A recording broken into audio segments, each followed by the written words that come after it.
Yo, another day, another adventure with your homeboy Jermaine and getting this vlog started off. This video is gonna be a little bit different. I'm at a studio in Johannesburg and I got a little interview on the radio. So let's go inside and see what this is all about. But meanwhile, let's get this video started. Cool. What up, man? Yo. How's it going? Man, I'm good and you, man. Nice. Glad to be here. Yeah, nice to finally meet you, man. Introduce yourself. Yeah, my name is Tabor, aka T-Bones, aka Bones, and we're here at YFM in Johannesburg, and yeah, we've got my man Jemaine here, and he's gonna tell us about everything he's been getting up to, man, because I found him on YouTube as well, so check him out, man. Content is fire. Yeah. Let's go in the studio. Yeah. Blueface and Cardi B, Tatiana. Bust it. Oh. Tune. Alright, let's see what's happening on the roads. Got another traffic update coming your way with Auntie Jess. And then we're jumping into Y Travels. We've got a special guest in studio today. Officially your traffic jam with Jessiana. Yes, love that track. Having a look at your roads once again. Traffic is backed up basically everywhere in Johannesburg, but I just want to remind you once again, this has been going on for the past hour or so at the Buccleuch interchange as well. That's where we'll leave it for now. You've got about 20 minutes to give me all your updates on the YFM app, so send them through and follow us at YFM Traffic. Did you just call yourself Jessiana? Jessiana, because Cardi's like Cardiana, so why not? Okay. Bust out. We'll go with that. It's time now for Y Travels. Alright, in studio, all the way from the United States of America, we got Jemaine Ellis. He is a vlogger, a world traveler, and a free spirit. Welcome to the studio, Jemaine. Hey, how's it going? Hey, how you doing, man? Oh, just having a blast. Okay, so let's start with how I actually sort of came about to know you or know your videos. I was on YouTube one day going through some travel vlogs and I found yours. You travel all around the world, and what actually caught my attention was your videos from the first time in South Africa, and now you're back in South Africa. And when I saw you were back, I had my producer reach out to you and say, look, let's bring this guy in for Y Travels. Firstly, how many countries have you traveled to in your life, dude? As of now, I'm up to 50. 50? Yeah. When did you first start traveling the world? This was 2011. So in the last 8 years, you've racked up 50 countries. Yeah. Okay, so you're back in South Africa. I'm going to start with your most recent vlog post. I saw a video of you. You were doing a lot of things. You were eating eggs in the street with some aromat on it. No, it's not chili spice. It's just aromat. It's our favorite thing. But I saw a video of you in the Carlton Center. Okay, you were vlogging. You were walking with your phone. You were like doing like video, like selfie-facing video of yourself. Firstly, my guy, now. Do you like your cell phone?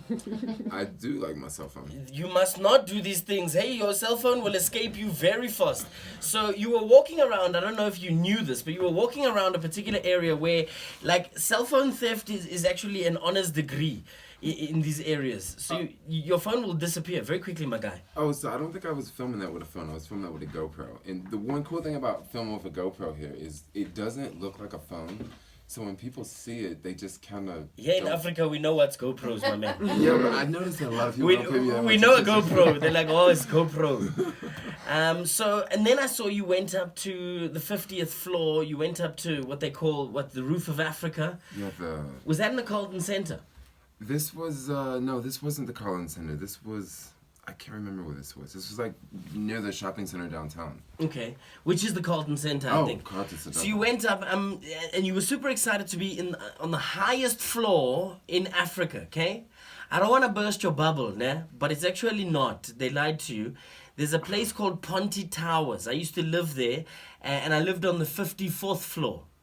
So that's actually the highest residential building, but I can arrange, if you want to go up there, I can make arrangements for you. We can go up there. Yeah, but that's residential. This was like commercial, so it never made sense. All right, so your experiences from your recent trip in South Africa, why do you love South Africa so much and why did you come back? I don't know. Out of all the countries I've been to, South Africa is number one. Like It's your favorite. What do you love about South Africa? I love the culture. I love black people. I love the awesome food in Cape Town. I like Durban. I mean, the list goes on and on and on. Joburg is just a wild place. I love Joburg. It's a melting pot of a lot of things in Joburg. You can kind of find a little bit of everything in Joburg, I've always said. Now, what else have you got planned for this trip? When do you move on from South Africa? You know, I was supposed to take off tomorrow and go to Mozambique, but I have some friends coming back to Joburg, and I'm thinking about sticking around a couple days longer. Because, I mean, right now the situation in Mozambique's not that great. Yeah, I was checking that out too online. And then maybe down to Lesotho, and then definitely Cape Town, and then from there I was thinking of going to India. Okay, so Yeah. I want to break this down, okay? How do you actually, like, that's what you do. You vlog and you travel. How do you fund all of this? Like, do you have to be insanely rich? Like, do you just have millions in the bank that you can do this? Or how do you actually make money to fund this traveling bug that you've got? Well, first off, I'm not rich. No. I make money from YouTube. There's YouTube ads. And then there is, Amazon links. All of these things I'm talking about is geared towards the U.S., not really other subscribers. So I mainly make money off of the U.S. and not really other countries, you know? Have you ever found yourself doing, like, part-time work on your travels? Oh, yeah. Well, not on my travels, but when I'm back in San Francisco, I usually deliver for Uber Eats. You can make really good money delivering for Uber Oh, Eats. you work for Uber Eats when you're back home? Yeah, I mean, of course, everybody works for Uber. San Francisco. Uber started in San Francisco. Okay, so what made you decide to start the journey? Like, at what point did you be like, listen, I'm just gonna pack my bags and I'm gonna travel? Because I don't presume that you actually have a home or like a steady place that you go home to every day. No, You're don't. all over the world. All over the world. What made you decide to do that and live that kind of nomadic lifestyle? Very expensive rent in San Francisco. I was living So you're gonna just move to another suburb or another place that was a little bit cheaper? No, it doesn't work that way. No. I was living with my girlfriend at the point, and we moved out, and I said, look, I'm just gonna start traveling. I'm just gonna backpack. And I stayed in New York for a little bit, and then all last year, I just traveled pretty much all last year, and looks like I'm gonna do it this year too. Okay, cool. So, other than South Africa, what are some of the coolest countries that you've been to? And how long do you generally stay in a country before you move on? It really depends on the country. Like, I was in Singapore, which is a very small country. I stayed for like 3 days because it's super small. And I was visiting Israel last year, which is another super small country, and I stayed there a month. So it really depends on the people I meet, the things I do. South Africa, I've stayed quite a bit in South Africa. See, the thing is, you've got this nice thing. You've got a very nice thing that none of us have, or at least none of us in this room have. You've got a beautiful thing called an American passport, which kind of allows you to travel up and down as you go. Are there any visa requirements? Do you ever struggle? Do you have to apply for visas to go into certain places? So I've only had to apply for one visa upon arrival, and that was to Australia. And it was super. It was just super easy. Just go online. You just fill out four or five questions and just show up. That's the only visa I had to apply for before. Okay, and where did the vlogging come from? When did you decide that not only am I going to travel the world, but I want the world to see my travels? And what kind of traction are you getting on your videos? How many views are you getting? Well, the vlogging started back about 3 or 4 years ago, about 3.5 years ago in San Francisco. I was driving for Uber, and I was promoting Uber at the time to get other drivers to sign up, and that's when I started vlogging. And I remember vlogging for about a week, and people kept messaging me, you should keep vlogging, and that's when it turned into an everyday thing. And then last year, 2018, it turned into travel vlogging. And travel vlogging is not easy at all. Oh my gosh. It's a challenge. Have you ever been in a dangerous situation? Like I pointed out to you that, you weren't even aware of it, but you were in a mall that is notorious for, let's say, cell phone theft. Have you ever put yourself in a dangerous situation in a particular country where you were really worried? Because obviously you don't know people there, you don't know the laws of the country too well. What was the most dangerous situation you've been in? Well, I'll just start with the most recent, and this was in Australia last month. I was hiking, and I jumped over this fence. It said, do not enter. Why did you... It said, don't do this. Okay, so you ignored the sign, you climbed over the fence. What happened next? So as I'm hiking down, I see this massive snake. And then it takes me like an hour to go back the other way because I'm afraid to walk attacked by this snake, and then I see like wild koalas jump by. Like I almost fall down this cliff into the ocean. It's just, yeah. It's very possibly why there was a sign that said, "Don't cross here. It's not safe." Because what do you do in a situation like that? You're a backpacker traveling the world. You're definitely a global citizen, and you're traveling this world. I mean, you don't want to be bitten by a snake in the middle of Australia in an area that you're not supposed to be in. Because where are you going to go to get help? Exactly. That's actually raised another point for me. What about things like medicine and medical care? Like for us here in South Africa, let's say you got a medical aid, you can go see the doctor, you can get medicine. Have you ever been sick on your travels? Do you have to pay cash for every treatment that you get?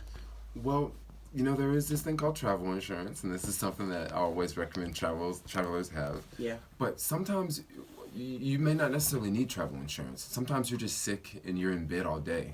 Mm-hmm. And you just have to deal with stuff like that when you're traveling by yourself, and you need to go to the next place, and then you're sick, and you're like, okay, I'm gonna have to stay here another day, Lastly, I want to talk about food. Okay, so you've probably tasted so many different types of dishes from around the world. Which of the countries have you enjoyed the food the most, and which of the countries that you really, really didn't enjoy the food? Okay, so first off, you said earlier that you saw me eating eggs. So I'm gonna have to clear that up. I wasn't eating eggs because I'm vegan. Remember, I'm from California and we're all crazy. So I'm vegan, so I don't eat animals. So you were filming people eating eggs?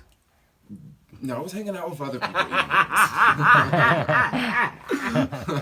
All right. But countries with the best food, I would say, as a vegan, the UK, Australia, and Israel. The best places for vegan food. Countries that I thought were very difficult to eat: Malaysia, Singapore. Have you been to Cambodia? Haven't been to Cambodia yet. I don't know if you're gonna survive there in Cambodia, my guy. They eat chow scorpions, I may just have to eat just rice and beans. Like I definitely did this in countries before. Where you just survive off one staple and that's all you eat. Yeah, just like salads, water, beer, nuts. All right, if people that are listening to this right now, if they want to check out your vlog or they want to see some of the adventures you've had around the world, what's your vlog? How do they find you? Oh, just go to YouTube, type in 901 Cali. 901 Cali. Mm-hmm. Spell Cali for us, because there are people who don't know. 901 Cali, C-A-L-I. You see? Yeah, I was going to C-A-L-L-I-E. Cali. All right, well, look, Jemaine, thanks for coming through. We've run out of time. I'm really happy that I got to finally have a chat with you. You're in South Africa for a couple more days. Where to next? You said Singapore, no? No, not Singapore. Oh, Lesotho. Lesotho, yeah. Lesotho, Okay. and then probably Cape Town. You must make sure you come back with a blanket, eh? Blanket. Yeah, when you get to Lesotho, it's like the Wild West out there. You must tell them, I want a blanket, nah? Tell them, I'm teaching you now, tell them you want the blanket that is like the one Mopeme wears. Tell them you want a Mopeme blanket. Can you say Mopeme? Mopeme. That's perfect, okay? When you get to Lesotho, I want you to tell people you want the Mopeme blanket, okay? Mopeme blanket. I'll write it down for you. Mopeme blanket. Okay, perfect. Jemaine, thank you so much. Don't forget to check out his vlog on YouTube. Follow him on all social media platforms as well.